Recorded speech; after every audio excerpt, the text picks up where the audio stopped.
Tell me your most chilling experiences with the supernatural so far. This is my Ouija board experience. One night me and my coworkers decided to play with a Ouija board outside of work. We talked to a girl named Quinn who said she was a demon. She seemed pretty cool till towards the end of talking to her. We decided we needed to head home because it was like 2 a.m., but she wouldn't let us say goodbye until we promised that if we ever used the Ouija board again, that we would talk to her. About a week later, the place where we worked caught on fire. So a few days after that, we go to the lake and use the Ouija board again and asked for Quinn.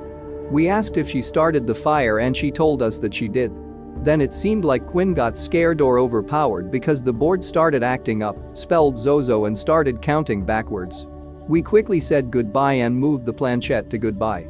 About 2 weeks later, I was driving to my friend's house. I should mention that the friend was a girl I was seeing at the time, and she was cheating and using me. I did not know this at the time. I guess Quinn knew because she seemed mad, protecting and jealous when me and my friends mentioned this girl's name the first time we used the Ouija board. So on the way to her house, I hydroplaned and flipped my truck.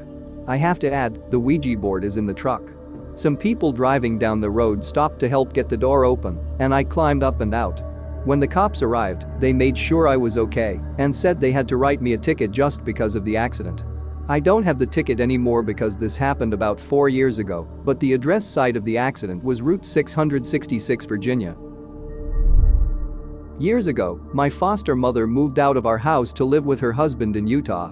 She left her house in the country to me, my foster brother and sister, and she let us stay there while we were going to college in the next town over. All we had to do was pay the utilities and keep the place up. For years, there had been some activity in the house. We often saw a white figure in the yard, and my foster sister had seen what looked like the shadowy figure of a man looking in through her bedroom window one night. Things started to get worse when we let a roommate move in, who I will call Jay. Jay had a boyfriend, and the two of them were kind of negative people, and as you know, negative attracts negative. We didn't fight with them a lot, so much as Jay abused his boyfriend and would say kind of hurtful things to me and my siblings sometimes. Well, one Halloween, as I was walking past the bathroom to go into the kitchen and make some breakfast, I heard someone rummaging around in the bathroom. I was a little confused because when I'd walked past, all the lights had been off, so I turned back around, and when I did, I came in on the drawers and cabinets opening and closing, and the tap running in the sink. I called for my sister, my brother was at school, and Jay, but it had stopped by the time they got to the door. That was kind of the beginning of what started it all. Most of it was little incidents like that. Jay once came into the living room to ask me and my sister to keep it down when we were talking in the middle of the night. We asked him what he meant, and he said that every night around 3 or 4 in the morning, he heard us talking in the stairwell, which was next to his room, but we weren't awake talking because we both had class in the early morning. We would have been asleep by then, so either he was hearing something mimicking us, or he was hearing something else entirely. We caught a lot of EVPs in that house. Jay and I were old friends from high school, and we used to go ghost hunting when we were younger, so we set up recorders in certain places. One time, I caught an EVP during a session. I asked the question, "Are you glad that mom is gone?" and caught what sounded like some kind of small impish creature laughing on the recorder. We were able to knock or clap and get responses back from whatever was haunting the house. These were just little incidents, but what started to happen about 4 months after that initial incident in the bathroom led us to getting the house blessed. We started seeing shadows in the house. Like full-grown men, but all black, some of them impossibly tall. We were still seeing the white figure in the yard, which seemed to be a little girl, because she came to me in a vision one night while I was having an episode of sleep paralysis and spoke German to me. The area where we were living had been settled primarily by French and German people. But whatever was in the house wanted us out, and it was targeting me specifically. One night, when I was home by myself, I was going through some things in my bedroom when I heard something in the wall. I ignored it because since we lived in the country, we sometimes had trouble with mice. But then, while I was sorting things on the floor, I looked up just in time to see one of those big metal first aid kits fling itself from the bookshelf on the other side of the room, across at my head. I was able to duck out of the way, but it hit the wall so hard it left a dent in the wood paneling. After that, I did some research into the house and called someone to exorcise the property. I found that there had been a fire many years ago on the property, which had killed several people including a little girl, and that the big tree on the edge of the property had been used to hang people for crimes at one point in the town's history.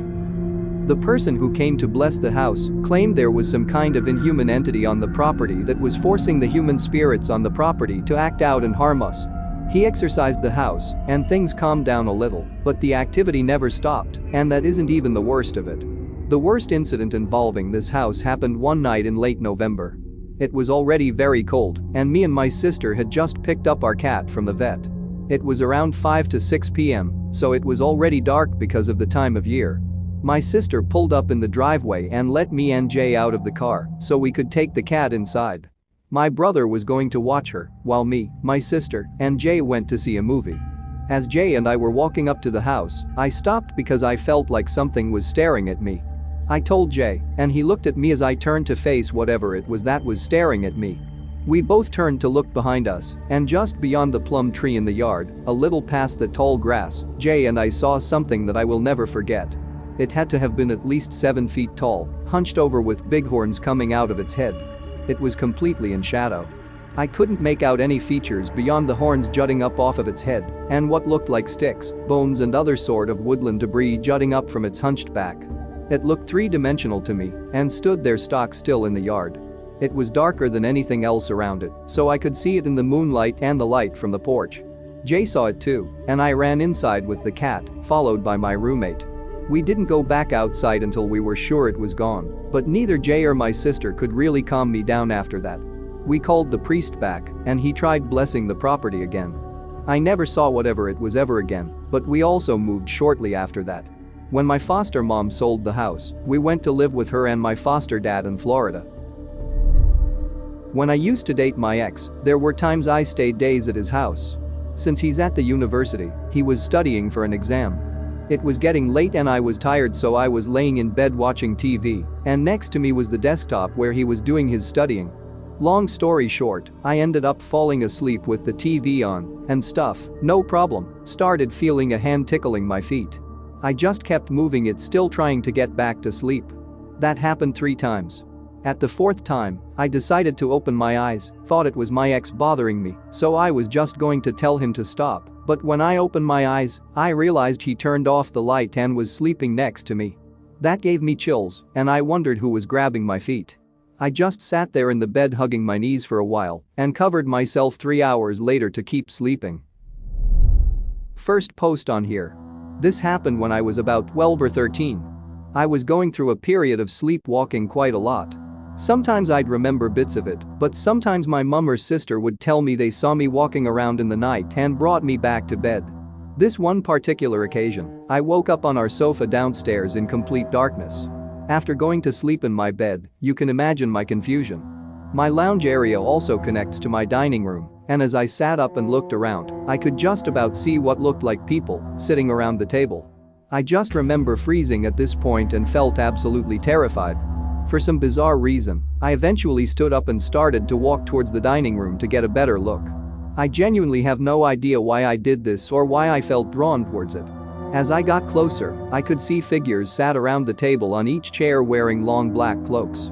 Their head also had hoods, so their faces were completely black. Kind of like the ring wraiths in LOTR. I just stood there staring at them for a few seconds, and then one of them turned to look at me slowly. This was a bit much for me, and I ran as fast as I could upstairs shouting for my mum and saying people were downstairs. We came downstairs together a few minutes later, turned the light on, and nobody was there. I've told this story a lot, but nobody has any answers. I'm not sure if they were some type of spirits, but I also appreciate I could have still been in a dream state and projected my dream into reality. Either way, it was bloody scary. I have a few, but I've only been truly scared once. My mum was a teacher, and when I was in high school, we lived quite far away from where she worked and where I went to school, so I would have to go to where she worked after school to wait for her. She was in a meeting one night and I stayed on the bottom floor, which was the nursery, as I did many other nights. It always felt a bit odd, not very nice. So I didn't take much notice of the horrible feeling I started getting that evening. I ignored it as it got worse, because I thought it was me. The floor where the nursery is consists of 3 large rooms, and I was in the middle room, and the rooms either side of me were in darkness, so I put it down to that. This feeling got stronger and stronger, and I started smelling what smelled like rotten raw chicken. Then I felt this pressure pushing down on my shoulders. I had a really strong headache, and all these thoughts were going through my head, but they weren't my thoughts. It was like watching a video on fast forward that I couldn't make sense of. It then all stopped suddenly, and I heard this lady's voice saying, "Go. Run." So I managed to get up and get out. I explained it all to my mum. She found me sat on the steps on another floor, and she said similar things had happened to other people who worked there, but they'd left as soon as they started feeling something was there with them. One lady ran out leaving her car keys and everything behind. Someone who worked for the local council who had come to do an inspection lost her job because she described the place as pure evil. I'm now part of a paranormal team, and honestly, I'd say 90% of the time, nothing happens, and if there's anything, it's very little, but I have had some other experiences. Some have had me a bit on edge, but not scared me like the one above did. Actually, I'm more likely to get excited like a big blimmin' nerd if something that can't be explained does happen. One time there were 5 people in the room, a few guests because we run events, and one of which didn't really believe in the paranormal before she witnessed it. There were 6 shadows. I got everyone to stop and stand still, and it carried on walking. We were on the top floor of a 5-story building. It was a solid-looking human figure. I've seen something on an SLS camera run up a wall and upside down across the ceiling, and just sit upside down on the ceiling for a bit before dropping down, which was a bit grim. I never rely fully on technology, but although I couldn't see the figure's form with my own eyes, I could see it as a black mist type thing when not looking through the SLS. I haven't had anything properly thrown at me yet anyway, but I've had a snooker ball roll across the floor from an empty room behind. Well, it was full of stacked chairs. The same snooker ball was minutes earlier in a snooker triangle, sorry, I don't play so I don't know what it's called, on a table. We didn't hear the ball hit the floor, so it would have been lifted out of that triangle, placed on the floor and then rolled towards us. There were also only a few of us, and we were all in the same room.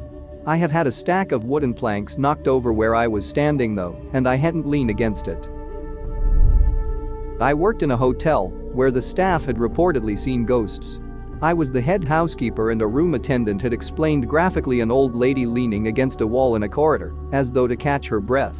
As the room attendant went to ask if she was okay, the old lady disappeared before her, and as she was explaining it to me, she realized there was no color to the woman, like she was watching a black and white movie. On the same corridor, I could hear continuous banging from a door, being caught in the draft of an open window. I knocked on every door and called housekeeping to find the open window, and I did, but as I walked back up the corridor to where the room attendant had seen the old lady, a very rough voice shouted right in my ear, "Hello?" The hair stood on the back of my neck, and I literally ran to my office, heart pounding and sweating. I've got several experiences from childhood too now. Like you, I think I'm a bit sensitive to things like this. The creepiest one in recent memory was at the clinic where I work as a massage therapist.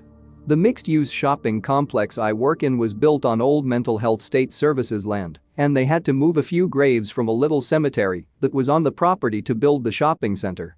Variations of this have happened throughout the 10 years I've worked there. Lights switching off mid-session, the ceiling fan turning off, etc. We all joke about our resident ghost. So I'm in the middle of a massage. Thankfully the client was face down during the activity when the ceiling fan clicks up to its highest setting. It's going faster than I've ever seen it go. My hands are on the client, so I had no way to accidentally change the speed. Suddenly the fan stops dead, like someone stopped it with their hand. It doesn't slow down, just goes from full tilt boogie to a standstill instantly. Then it starts going in the opposite direction just as fast as before. I'm trying to not let the client be aware of how much I'm freaking out.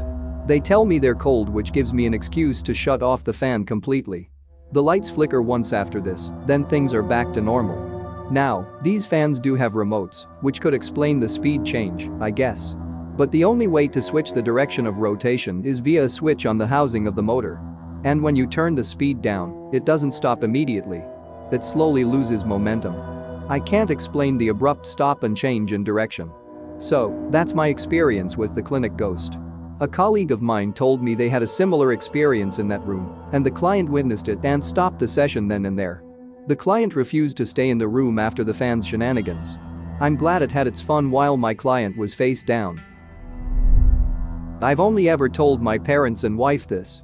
But I've always wanted to tell a psychiatrist, or at least someone who can give me some feedback on it. I think about it at least every other day for the past nearly 20 years. So, when I was 12, this occurred. For some reason on this night, I was strangely persistent to myself that I needed to go to bed extra early.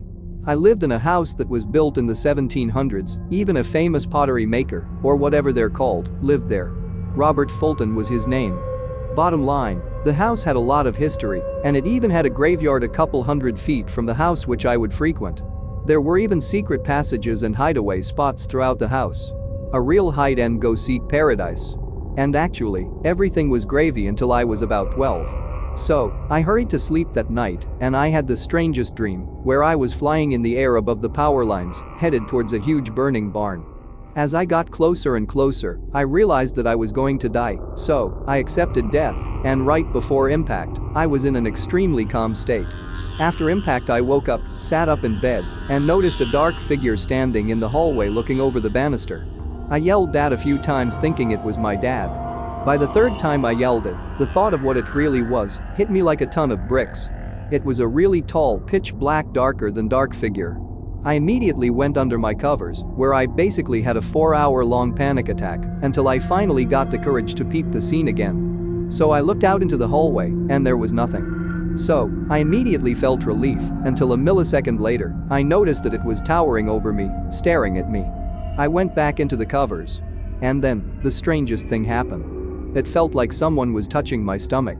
It felt like there was a really warm finger resting on my abdomen. And a wave of calmness ran through my body. I felt safe, but I darn sure stayed under the blankets until I heard my parents up. Here's the worst part, my dad is that stereotypical father that doesn't believe in anything, so he completely shrugged off what happened. So after that, I basically lived in fear until we finally moved. That isn't the only incident either. After that night, strange occurrences happened at least once a week. We didn't move until 5 years after. So, those 5 years sucked as you could imagine. When I was about 11 to 12, I would have sleep paralysis and would see this figure. So tall it would have to stoop and bend with its back touching my ceiling, darker than the dark in my room at night, but it had like, upside-down crescent moon eyes. It wouldn't ever talk, but it would run really long fingers starting from my feet all the way up my back. It felt like ice creeping up my body. One night it burned and felt like it was scratching me, so I tried to scream, but it was like I was just breathing loudly. Then it crawled back into my closet. I didn't have the sleep paralysis for maybe a week after that incident, but the next time it happened, it was the scratching again, and I was able to let out a tiny "mom" and a whimper, and the scariest fleeting voice came from it telling me if I screamed for my mom, it would kill everyone in the house. After it went away, I told my mom I wanted to move into the back rooms of our house. They were newer additions and didn't even have closets, the detail I liked the most obviously. Well, I had an armoire that had drawers and a mirror on the door. The cupboard part isn't even 3 feet tall. Maybe 2 nights in, I wake up, can't move, and I see the cupboard door slowly creep open. This thing unfolds itself, walks across the room, and just stands over my bed watching me. The scariest part? I thought that this thing was just part of my sleep paralysis. Fast forward 9 years and I'm living in Philly, 8 hours away from home, and I wake up to my then boyfriend panting. I look up and see it standing over top of him and it looks at me. I couldn't do anything. I was just too afraid. We talk about it in the morning and I was definitely awake, and he definitely saw it too. What makes me think of this is just a couple weeks ago, my mom asks me if I remember it, and I say, yeah, why? Well, my youngest sister saw it 2 nights before,